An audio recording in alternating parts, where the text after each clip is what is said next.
Hi friends, welcome to our channel. Friends, ఇలా మనము పోల్స్కి గుంతలు తీస్తున్నాం. మన డ్రాగన్ పోల్స్కి మార్జిన్ అనేది వేసుకున్నాం లైనింగ్ కొట్టుకొని. లైనింగ్ అయితే మనకి ఇగో ఇక్కడ పోలు, ఇంకొకటికి పోల్ కనపడుతుంది కదా, ఆ పోలు ఈ పోల్కి ఆ పోలు మెజర్మెంట్ మనం 12 ఫీట్స్ గ్యాప్ పెట్టుకొని, పోల్ గ్యాప్ 12 ఫీట్స్ పెట్టుకొని మనం ఈ 3 పోల్స్ వాతుకున్న తర్వాత మనం తాడు అనేది కట్టినాం లైనింగ్కి. ఈ లైనింగ్కి ఇట్లా తాడు కట్టుకున్న తర్వాత మనకి ఏమవుతుందంటే స్ట్రేట్గా వస్తుంది. చూడండి లైన్ అనేది ఎంత స్ట్రేట్గా ఉంది అక్కడి వరకు. అయితే ఈ స్ట్రేట్గా ఉన్న తర్వాత మనం మార్కులు అనేది కొట్టుకోవాలి.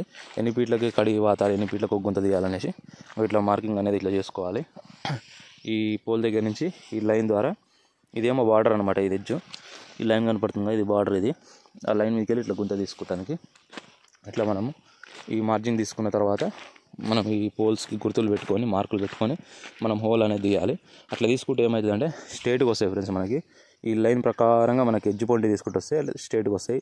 ఇంకోటి, ఈ తాడికి మనం కొద్దిగా బయటకు అవతల తీసుకుని ఏం కాదు, అడ్జస్ట్మెంట్ అటు ఇటు అడ్జస్ట్మెంట్ చేసుకుని ఉంటుంది. కానీ ఇటు హెల్ప్ తీసుకోదు, ఇటు అడ్జస్ట్మెంట్ చేసేటట్టు చేసుకోవాలి. ఎందుకంటే మనం పోల్స్ ఇట్లా స్ట్రేట్గా వస్తాయి కాబట్టి ఈ లైనింగ్ మనం స్ట్రేట్ చూసుకోవాలి. ఇక్కడ ఈ లైన్తో మనకు సంబంధం లేదు, ఈ కళ్ళకి సంబంధం. ఈ లైన్ స్ట్రేట్ చేసుకోవాలి. మనం తీసుకునేటైతే ఇంకా మనం వేరే వాళ్ళకి కుతకిస్తే వాళ్ళైనా ఇట్లనే తీస్తారు, కానీ 4 మూలలు చేస్తారనమాట. 4 మూలలు ఏంటంటే మనం ఫస్ట్ చేసినప్పుడు 4 మూలలకి ఇచ్చేసేయాలన్నమాట.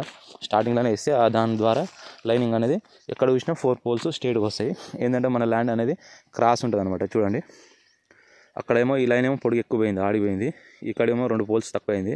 మళ్ళీ ఇక్కడ వచ్చేసరికి 2 పోల్స్ తక్కువ అవుతుంది. ఇక్కడ లైన్ పక్క లైన్ ఇంకో లైన్కి, మళ్ళీ అక్కడ వచ్చేసరికి ఇంకో 2 పోల్స్ తక్కువ, ఇక్కడికి వచ్చేసరికి 2 పోల్సే పడతాయి. ఇంకా ఇక్కడ పైకి వచ్చేసరికి కూడా ఫ్రెండ్స్ అంతే, సేమ్ యాస్టీస్, ఒక పోల్ తక్కువ అవుతుంది ఈ లైన్లో. ఆ కార్నర్ పోయేసరికి అక్కడ 4 పోల్స్ పడితే, లాస్ట్ పోయేసరికి 2 పోల్సే పడతాయి. అట్లా మన ట్రాక్టర్ అనేది తిరగాలి. తిరిగేటట్టుగా మనము ఈ పోల్స్ గుంతలు అనేది తీసుకోవాలన్నమాట. చూడండి, నేను నార్మల్గా ఒక 2 గుంతలు తీసినాం. 2 ఫీట్స్ డెత్ అనమాట లోపలికి, 2 ఫీట్లు తీసినాం లోపలికి. ఇంకోండి ఇట్లా 2 ఫీట్లు హైట్ లోపల తీయాలి గుంత. 2 ఫీట్లు తీస్తే మనకు బరాబర్ సెట్ అవుతుంది. ఇది కూడా అంతే. ఇట్లా ఈ పోల్కి 12 ఫీట్స్ డిస్టెన్స్, ఈ పోల్కి 12 ఫీట్స్ డిస్టెన్స్. దీనికి దానికి ఆ లైన్కి ఈ లైన్కి మన డ్రాగన్ చెట్లు ఇవి. ఏం కొత్తగా పెట్టినవి, బీరకాయ పెట్టినాం ఫ్రెండ్స్. ఇలా బీర అంటే మనం అప్పుడు ఈ మొక్కలు పెట్టక ముందుకి మనకి ఎట్లా టైం ఉంది అన్నట్టుగా బీర పెట్టినా. ఇది బీర పెట్టినది. ఇది నిన్నేమో ఆ లైన్ మొత్తం బీరతీగ వీకేసిన, ఎండిపోయింది కదా. ఎండిన తర్వాత ఆ లైన్ మొత్తం కింద నుంచి పై దాకా అక్కడ దాకా మొత్తం బీకేసిన. అదేమో మన పాత తోట అవతల కనపడుతుంది కదా, అది పాత తోట. అది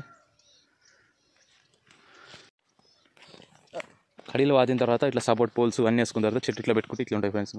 ఇట్లా చెట్లు పెట్టుకోవాలి. ఇంకా మనము తీగ గుంజుకోవాలి. పైన సపోర్ట్లు వేసుకొని ఇట్లా తీగలు గుంజుకోవాలి. మొత్తం తీగలు గుంజుకోవడం అవన్నీ మనకి ఈ పోల్స్ వాతిన తర్వాత ఒక 3-4 డేస్ తీగలు గుంజుడు, సపోర్ట్లు వేసుడు, ఇది మొత్తం 4-5 డేస్ పడుతుంది వర్క్. ఇది అయిపోయిన తర్వాత మనం చెట్లు పెట్టేసుకుంటే సరిపోతుంది. 1 డేలో అయిపోతుంది చెట్లు పెట్టడం.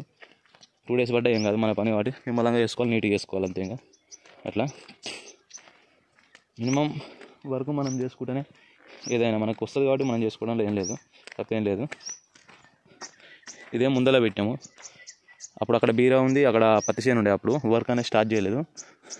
ఇప్పుడు రీసెంట్గా ఇది పెట్టిన తర్వాత రీసెంట్గా పత్తి ఏర్పించి అది రొటవేటర్ వేసేసి ఇప్పుడు గుంతలు తీస్తున్నాం అనమాట. ఏమో ఎప్పుడో పిలకలు వచ్చేసినాయి. అంటే 50 డేస్ అవుతుంది పెట్టి. పిలకలు రానికి 50 డేస్ పడుతుంది, 45 డేస్ పడుతుంది. ఇంకా స్టెమ్స్ ఎట్లా పెరిగిపోయినాయి, ఆల్రెడీ స్టెమ్స్ ఇట్లా పెరిగిపోతాయి అనమాట.